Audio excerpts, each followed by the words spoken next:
Good evening, I'm Alayna Verduyn and welcome to The 7. Let's get a look at the big 7 stories right now, and topping the list, the Knox County Regional Forensic Center and Health Department are urging parents to practice safe sleep methods with their infants as infant sleep-related deaths increased 71% in East Tennessee last year. According to the Forensic Center, most of the infant deaths last year were tied to medical conditions, but unsafe sleeping practices remained a significant factor. 24 infants died last year due to positional asphyxia, a death the department says is preventable. The Forensic Center and Health Department say parents should follow the ABCs when it comes to infant sleep, which are A, sleep alone. Those babies need to be alone without any blankets, toys, or other people. B, on their back. You need to lay them on their backs. And C, in a crib or bassinet on a firm, flat surface. And no one talks about it, so no one believes that it's a thing. And most of us go with the mission, oh, I've always slept with my children in the bed, nothing happened to my kids. And it's one of those situations where it's safe until it's not. Chris Thomas with the Regional Forensic Center says that most of these deaths occurred in surrounding rural counties, and they're working with the Knox County Health Department to raise more awareness around safe sleep practices. Next on the 7, a Fort Bragg soldier has now been charged with second-degree murder in connection with a shooting that happened on Christmas Eve in Rockwood. 9th Judicial District Attorney General Russell Johnson tells 6 News Specialist Jacob Stinnett of Powell was arrested at his duty post in North Carolina.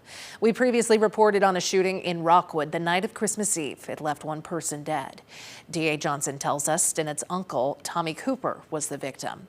This is the same Tommy Cooper who was arrested last July when explosives and a U.S. military rocket launcher were found on his property in Harriman. Meanwhile, we're told Stinnett has signed a waiver consenting to be extradited back to Tennessee. Continuing our Big 7 list, a sentencing in a Union County aggravated sexual battery case. Boone Beverly of Luttrell has now been sentenced to 16 years behind bars. Beverly was originally found guilty of aggravated sexual battery back in April.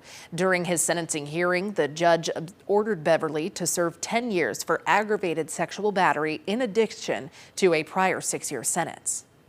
Next now on the 7, the State Department is urging American citizens to leave over a dozen Middle Eastern countries as the U.S. and Israel carry out strikes against Iran. 6 News spoke with an Alcoa doctor who was trapped in Israel last year and was forced to escape to Jordan so he could fly home. Dr. Khalid is one of his friends, or says one of his friends, is retracing his footsteps to Jordan in the hopes of returning to their home here in East Tennessee. He believes they may be out of Israel at this time. And another 2 of his friends were forced to cancel a visit to their father with health problems. Khalid, a U.S. citizen born in Jerusalem, says he worries about how the conflict could impact his family. I was just thinking about this.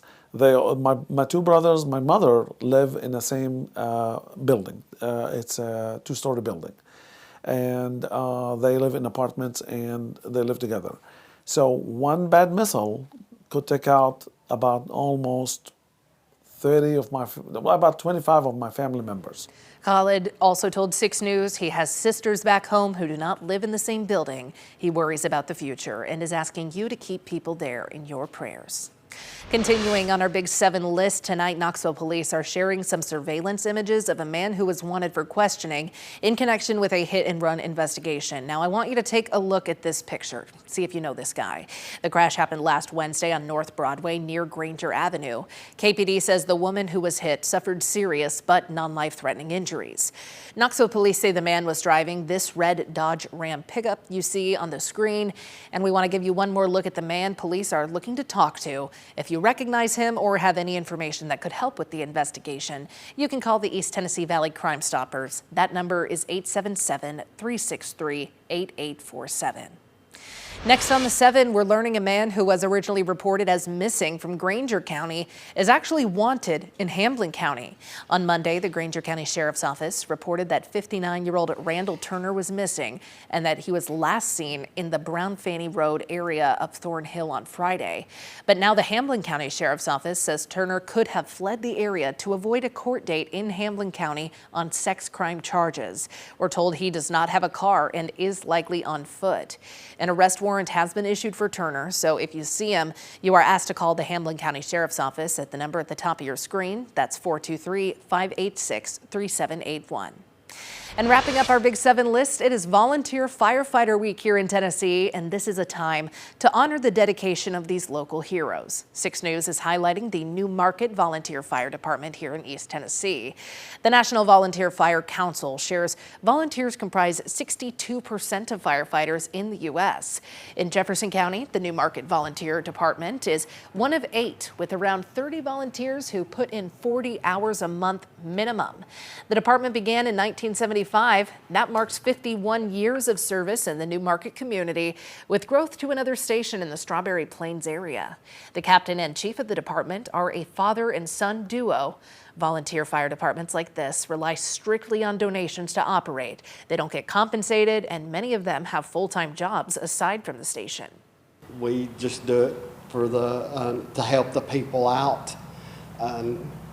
We're not in it for the recognition and everything, and we try to do the best we can, and that's about all we can do. And just appreciate your local volunteer firefighters, because if it wasn't for them, who would respond to your emergency?